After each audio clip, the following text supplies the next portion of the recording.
ஆய வித்மகே பக்ரதுண்டாய தீமகி தன்னோ தந்தி பிரசோதயாத். கடகராசி நேயர்களே, 2026ஆம் ஆண்டு உங்கள் ராசிக்கு எப்படி இருக்கப் போகிறது என்று பார்ப்போம். வருட தொடக்கத்தில் உங்கள் ராசிக்கு 6ஆம் இடமான தனுசு ராசியில் சூரியனும் செவ்வாயும் இணைந்து உங்கள் எதிரிகளை வெற்றி கொள்ளும் வல்லமையை உங்களுக்கு கொடுத்து கொண்டு இருக்கின்றனர்.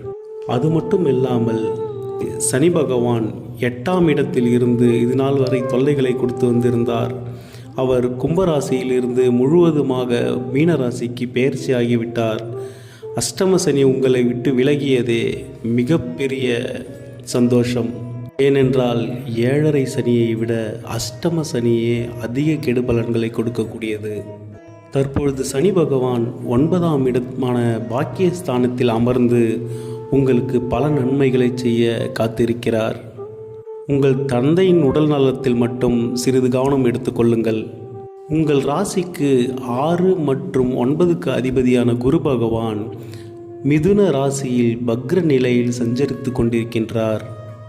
கெட்டவன் கெட்டிடில் கிட்டிடும் ராஜயோகம் என்ற வார்த்தைக்கிணங்க உங்கள் 6ஆம் இடத்து அதிபதியான குரு பகவான் 12ஆம் வீட்டில் பக்ரமாக சஞ்சரிப்பது மிகவும் நல்ல காலமே. அவர் கடக ராசிக்கு 2026ஆம் ஆண்டு ஜூன்